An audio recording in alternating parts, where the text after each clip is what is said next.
Hi, welcome to Super Awesome Film Club. This is episode 34, and tonight we will be talking about Ken Russell's version of Tommy. Our panel tonight, and my name is Adelaide Blair. I will be your host. Tonight, our panel will be Blair-Freese, our movie philosopher. Hi, Io. Hello. And Ben Nason, one of my favorite movie critics. Hi, Ben. Hi. Okay. So we're going to talk about Tommy, which is kind of a polarizing movie for our panel, and I think maybe for most people who watch it.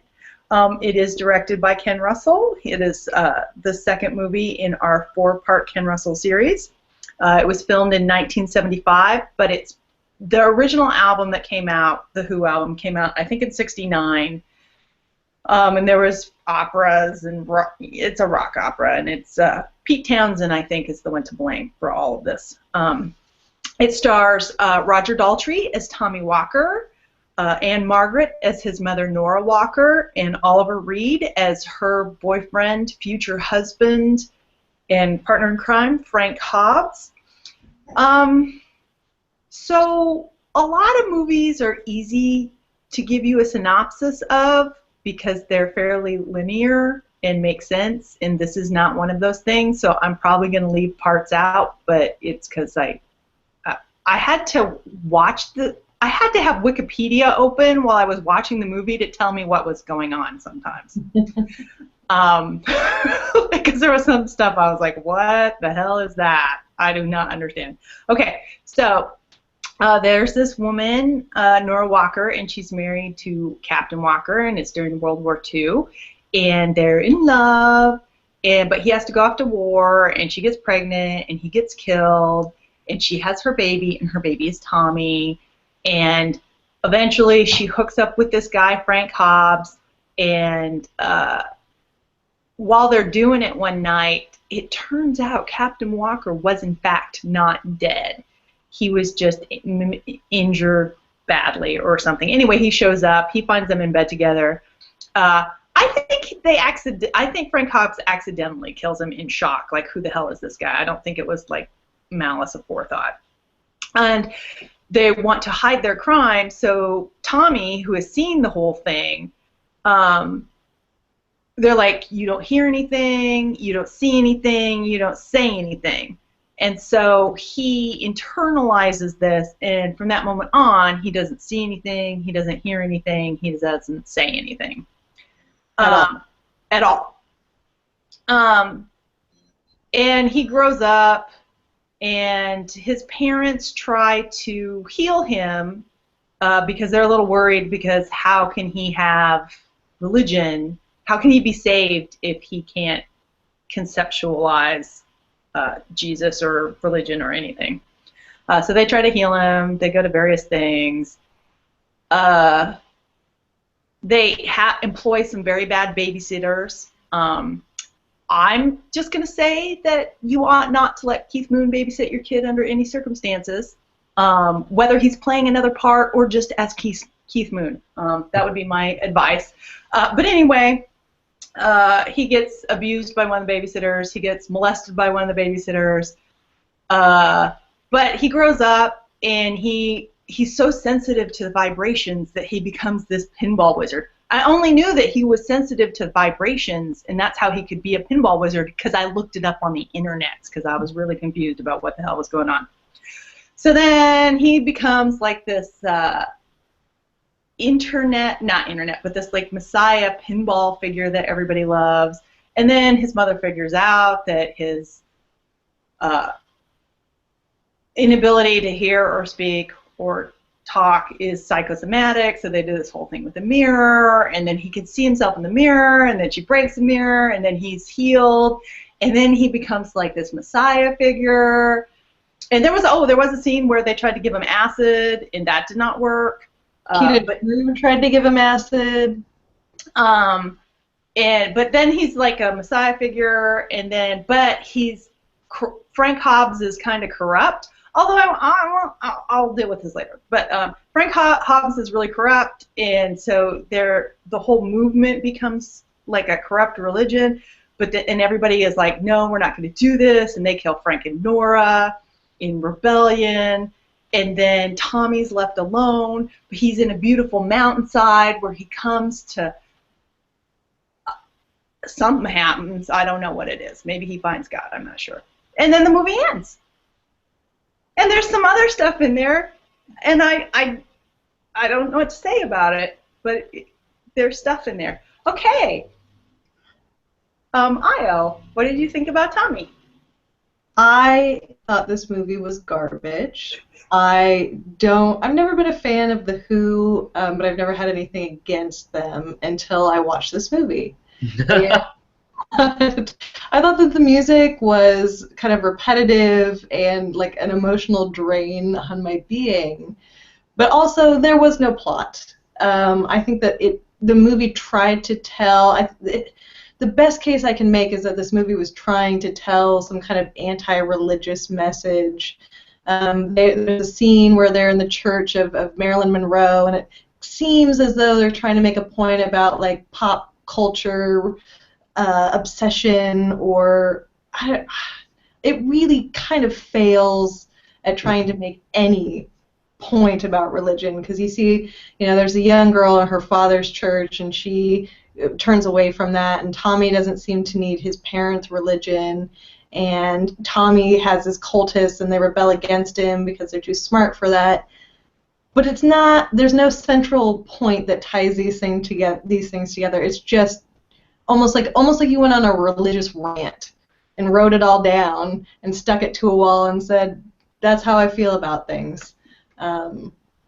So that was problematic for me. I also really didn't like the way that they treated the mistreatment of Tommy when he was disabled. I thought that it went there, which was interesting to me, and I kept expecting it to actually address the problem. But when Tommy gets his senses back, he just seems to forgive everyone and give them jobs at his new Messiah land. Oh, yeah, because they give creepy Keith Moon a job. Yeah, and I think that I just didn't like the handling of that at all. There are a lot of questions that this movie also didn't answer, like how do you make money playing pinball? If that was a real viable job option, that a lot of my friends would be employed.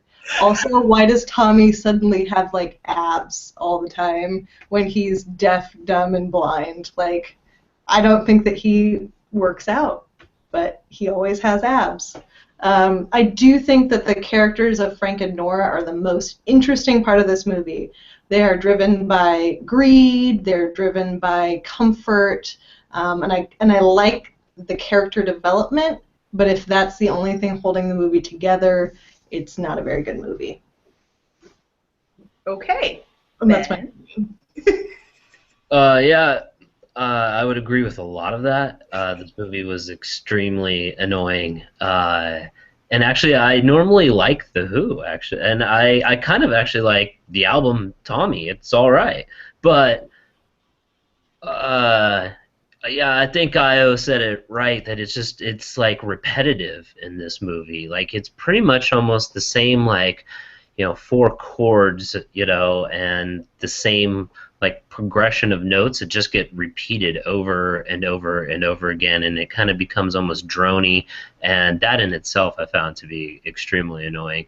But aside from all that, it's a very weird movie as far as what it's trying to say, I think, because I am like you also very confused as to what the movie is actually, what the point it's trying to make, because it kind of almost feels like Hamlet, but if it went the opposite direction from revenge to PTSD, right? Like, I think there's even a part at the beginning when Frank shows up where he says, call me uncle, or you can call me uncle.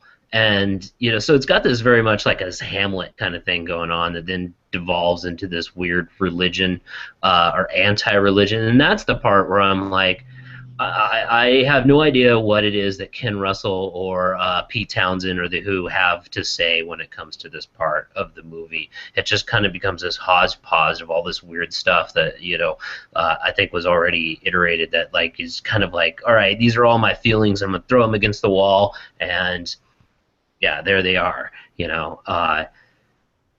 I don't know how much more to say about it than that, other than yeah, I found it to be highly annoying. I did love the only scene in the movie I think that, or two scenes I should say that I enjoyed. I did enjoy the babysitting scene when Keith Moon takes care of Tommy. Oh, the fiddling around, which is uh, the song about molesting kids. Yeah. It was just yeah. The part where he's just messing with him the entire time. It's kind of funny, but kind of disturbing, and also becomes even more disturbing when you know about Pete Townsend now. And Oh, so so knowing that now and then in hindsight makes it all the more weird and creepier. What, so what, what Ben is referring to is Pete Townsend. And I looked it up today because I was curious about it. So there was a thing where he was accused of looking at child porn, and he was on the sex offender registry for 5 years. But then it was just a regular porn site he was clicking on. Like, there are a lot of conflicting reports of what actually went down. So I can't actually say that I know what happened. I just think it's incredibly poor taste that if you're going to talk about sexual molestation of children, to call the song "Fiddling Around." But English people are different. There's that whole private public school thing where they're all abusing each other. I've read too many weird British novels. But I did find that. I did not find that as funny as you did. well, I mean, I found the scene, not the song, but I mean, how he's just constantly like, all right, I can do all this horrible stuff to you, and you can't say anything about it. And then he just messes with Tommy for Yeah. about 10 minutes. So what's I thought that interesting? was kind of funny. But What's then I interesting? guess, oh, I'm sorry. Go Oh ahead. no, you go. Oh, I was just gonna say, I think the other part in the movie that I enjoyed would maybe it says more about me than it says about the movie. Is that the scene with Tina Turner? But then I love Tina Turner, so when she shows up, it saves anything. And so when she comes into the movie, it's kind of like this reprieve because her voice is always a wonderful thing to hear, and so that just kind of lent that whole scene to have a lot more fun, even though that's also an equally sexually disturbing sequence. Well, what's interesting about that sequence to me is I think a lot of the blame or the credit of this movie goes on Pete Townsend, but I think that scene is very Ken Russell in that it's got, he goes into the Iron Maiden type thing and gets injected with drugs, and then the imagery that comes out is like this Christ-like imagery that we have seen with Ken Russell before, and which we will see again in the next two movies that we're going to watch. And yeah, so for me, that was very much a more Ken Russell-y sort of thing that I like about the imagery that he deals with than most of the other scenes. Anything else, Ben? No, that's about sums it up, I think. Like I said, yeah, I liked seeing Tina Turner. I mean, I love Acid Queen, so that's good stuff. But other than that, I found the movie to be, yeah, kind of obnoxious, especially the music, and especially by the time that it got to like the hour and 50-minute mark, and I'm like, is this movie going to end? Yeah, I actually read on Twitter when you were at that point, and I knew exactly what you were talking about. So I expected hobbits to like come out and start dancing around at some point. Oh yeah, the endless hobbits. Yeah, it's the same thing. So I actually kind of like this movie up until the point where Tommy breaks his spell or whatever. Everything after that to me is just like it just goes on and on and on. But up to that point, I was buying in, which is weird because my memories of this movie, I absolutely hated it. And I think the things that I had remembered was the scene with Keith Moon and the one before that where they have the other babysitter who also abuses him in a totally different kind of way. And so all I remembered about this movie was they're really mean to this guy named Tommy, and then he plays pinball. And that's all I remembered. My favorite scene is Pinball Wizard because I think it is I love that song. I think it's a really well-executed concert scene, because I mean, it's really, there's all those people are in there, and they got kind of this fisheye lens going, where you're looking on Elton John, and you've got the audience behind him. To me, I rewound that and watched, whatever it is that people do nowadays that's rewinding. I went back a little bit and watched it again and made my husband watch it, because to me, it's the best part of the movie. I also really like Ann-Margret and Oliver Reed in this movie, although Oliver Reed cannot sing to save his life. No. And I really like them because they're complicated characters, because even though Frank is a complete opportunist and a total sleazebag, he does care about Tommy. And, you know, when Keith Moon abuses him, like, Frank is like, get the hell out. You know, Tommy is not, he's maybe not the best caretaker, but he's also not the worst guy in the world. Even though, you know, he's a killer and all this kind of stuff. And I really... Killer. Huh? I think that was an accidental killing. Yeah, I think so too. And I like the complicatedness of his character. And I like Ann-Margret's struggle. To me, so I was paying attention, because to me this was a lot about, which is another Ken Russell theme, is the corruption of religion, and how in the end, when Tommy's congregation rebels because his is obviously, Frank has corrupted everything. Whether Tommy knows about that or not, we don't know. But he finds a truer religion without any temples or people, you know, within himself. So for me, that is the religious message here, although it takes fucking forever to get there, and it just goes all over the place. And then there's that little girl who marries the Frankenstein rocker that has nothing to do with the rest of the movie. And then I think the main point that I wanted to talk about today is the fact that, so this movie was filmed in 1975, and the album was made in 1969. And at the same time, not during, but I was reading Viv Albertine's autobiography, and she was the guitar player for the Slits, which was a very important all-female punk band in the mid-70s. And, you know, the Sex Pistols formed in 1975. And so when I watched this movie, you know, rock kind of goes in two separate paths at this point. There's the punk rock, and then there's this hold on to, like, the Who and all that old shit. And I just find it really interesting that this movie is made when that shit's dying. Like, I go off on the punk rock tangent, and to me, like, I don't like the Who. I mean, all that stuff at the time was just like, you know, like people who in the 80s when I was punk rock and they were listening to shit like this, it was just like, they were the corrupt bourgeoisie. But, you know, to me, it's like, it's really interesting that this movie is made in 1975 because it's dead music.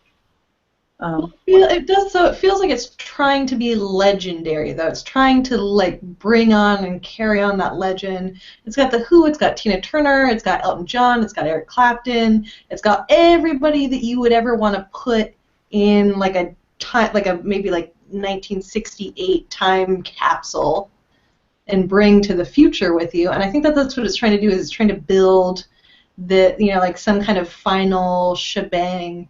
It just does so with the most annoying music. Like, if you were going to make a legendary film that immortalized the idea of what you wanted your music to be for future generations, this is not the way to do it. Ben, any last words? I would say that the one thing I liked about the music in the movie was the inclusion of electronic music. There was a lot of synthesizers that were added to the music used in the movie versus the music on just the album itself. And so I found that actually was kind of neat at times. It wasn't enough to save it, but it was neat. But yeah, you bring up a good. The movie came out basically at the end of this kind of like, trend in rock music at that point. Maybe then the movie was kind of made as a last throes, ignorance in the face of death kind of thing, you know, their own wild bunch. Okay, well, I'm going to wrap it up. I like this movie, but I understand why you guys don't.